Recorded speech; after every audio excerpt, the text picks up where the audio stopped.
beautiful, yeah. Okay. Mortify your members. You see? To make dead. Go ahead. Con. A time to plant. A time to plant. That's what we're doing right now. You see? Planting. What? The word. So it can go out and gather the elect of the nation of Israel. Go ahead. And a time to pluck up. A time to pluck up what? All these lies. Plucking them up and tearing them down. You see? Who the true biblical Hebrew Israelites are. You see? We tearing them lies down. Plucking what Esau had planted on the earth, them lies. You see? Go ahead. Con. A time to pluck up that which was planted.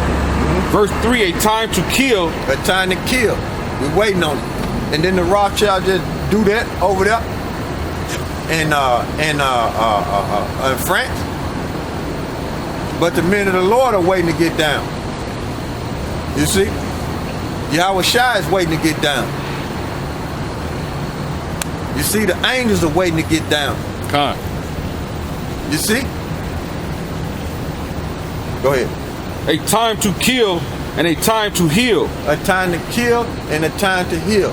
So while we waiting to get down, we healing through the spirit and power of Yahweh Shai, the elect. You see? Because they going through it, man.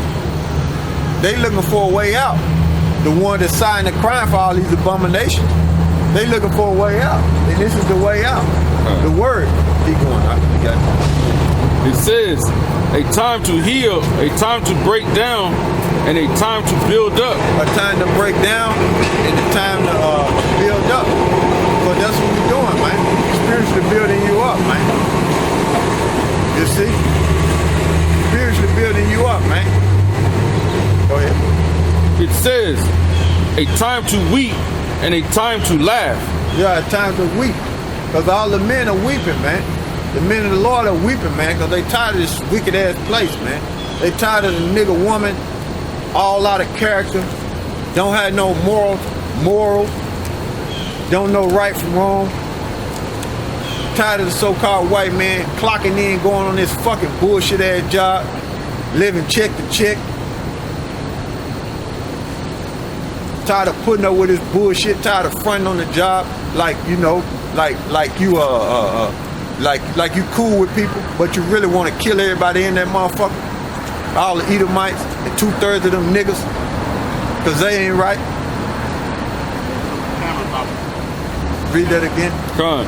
It says a time to weep and a time to laugh. Yeah, a time to weep, man. Men of the Lord are weeping, man. The men of the Lord hate this life, man. This ain't no fun, man. You know, living like this, man.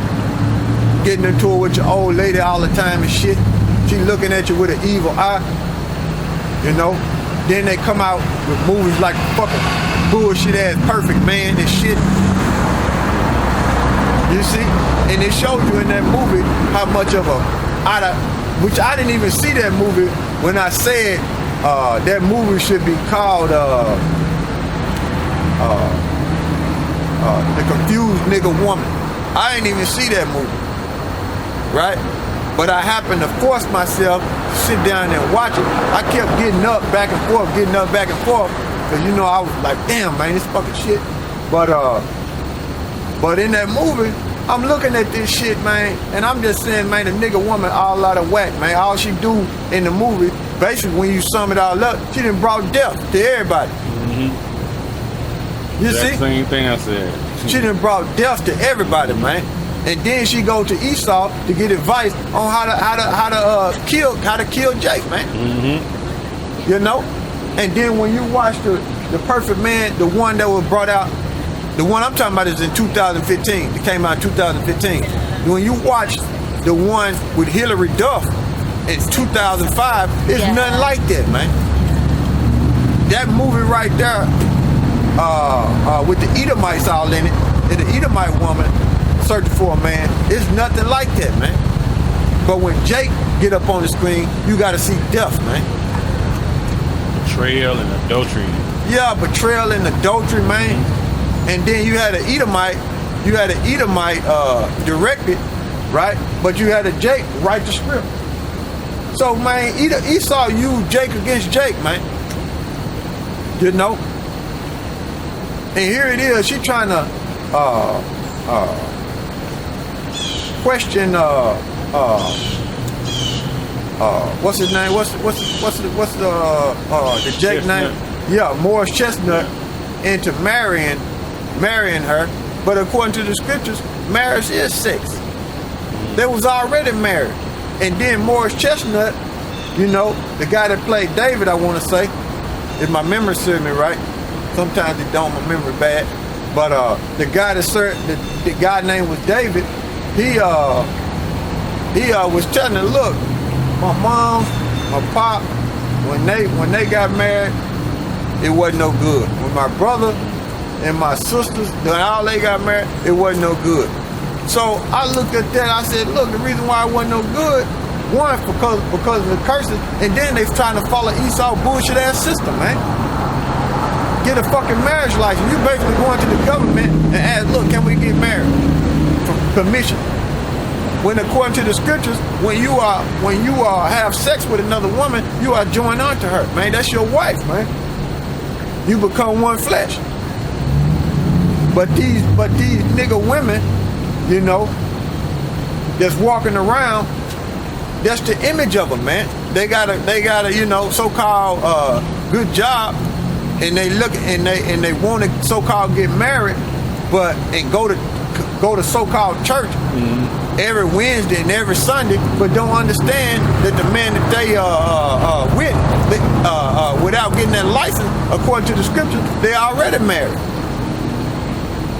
Look up the word. Look up. In the Zanderman Compact Bible Dictionary, and we're gonna go to Tobit real quick. But I don't want to. Then we're gonna jump back. I know we're jumping around. Hey, it's all good spirit, man. But hit Tobit real quick. This is Zondervan Compact Bible Dictionary. This is the word marriage. The word marriage, it says an intimate, personal. What page is on? Salaki, 345. Marriage is a intimate, personal union to which a man and woman consent, consummated and continuously nourished by sexual intercourse. That's marriage, man. According to the words of the Heavenly Father. When we talk about the oracles. You see that? You see how that play out? And perfected in a lifelong partnership of mutual love and commitment. Yeah. So she gave Morris Chestnut a watch that said she would love him forever. But wait a minute, you just got bent over and treated like a bop. You know, treated like a bop just a minute ago in the club when you found out old boy was riding. Before you found out old boy was riding, right?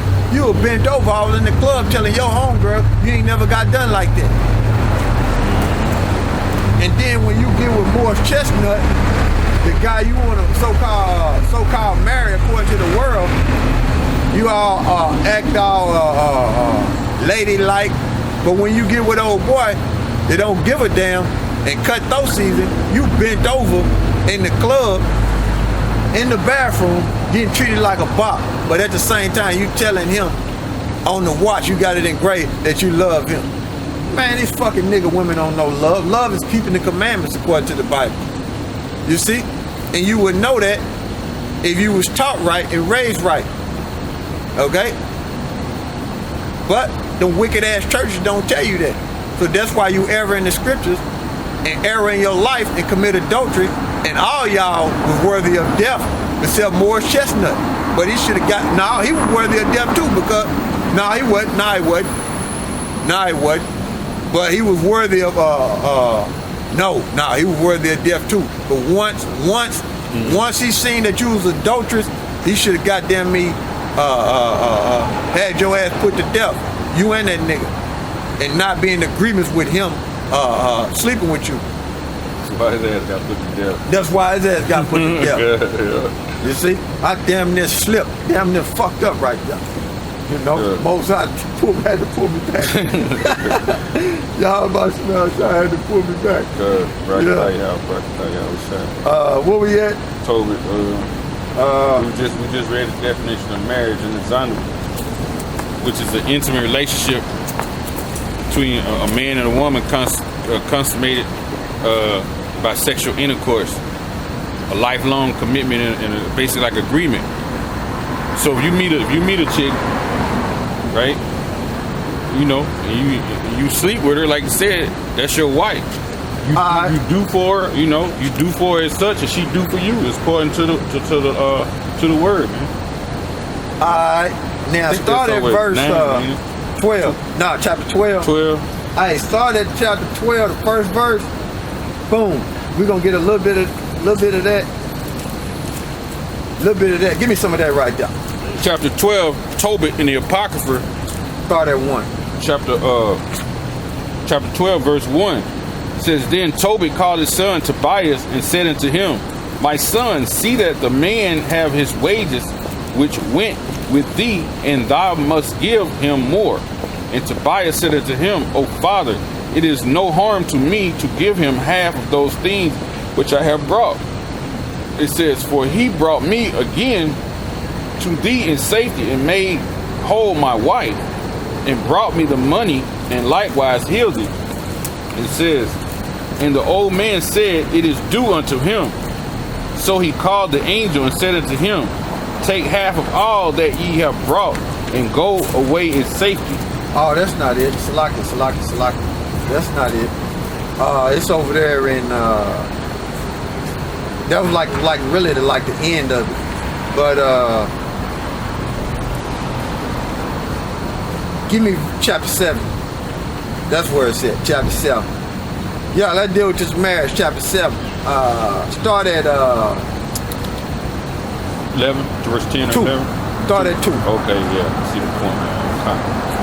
It says, this is Tobit, chapter 7, verse 2. Right. Then Regel to Edna, his wife, How like is this young man to Tobit, my cousin? Mm-hmm. And Regel answered them, From whence are ye, brethren? So when you read the book of Tobit, what it was they was trying to keep the inheritance into the family, and every man that she dealt with, which she was supposed to be betrothed to Tobit in the spirit. So every man she dealt with got put to death because you had a death angel hovering around her, right? But it was Tobit who was gonna get her. Go ahead. And it says, And Regel asked, From whence are ye, brethren? To whom they said, We are the sons of Naphtali, which are captives in Nineveh. Go ahead. It says, Then he said unto them, Do ye know Tobit, our kinsman? And they said, We know him. Then said he is in good health. Is he in good health? And they said, He is both alive and in good health. And Tobias said, He is my father. And Regel leaped up and kissed him and wept, and blessed him and said unto him, Thou art the son of an honest and good man. Mm-hmm. But when he had heard that Tobit was blind, he was sorrowful and wept. Yeah, because they were from the same tribe. You see? They were from the same tribe. But that just shows you how Israel was scattered, man. They was in Nineveh, right? And this over here, where they at right now, and I want to say it's in parts of Persia, Iran. Okay, go ahead. It says, fuck him, man. And blessed him and said unto him, Thou art the son of an honest and good man. But he... Yeah, Tobias was going to get him, not Tobit, Salaki. Yeah. But when he had heard that Tobias was blind, he was sorrowful and wept. And likewise Edna his wife and Sarah his daughter wept. Moreover, they entertained them cheerfully. And after that, they had killed a ram of the flock and set store of meat on the table. Mm-hmm. Then said Tobias to Raphael, Brother Azarus, speak of those things which thou didst talk in the way, and let this business be dispatched. So he communicated the matter which Regel And Regel said to Tobias, eat and drink and make merry. For it is meet that thou shouldest marry my daughter. What? What you say? It says, for it is meet that thou shouldest marry my daughter. So it's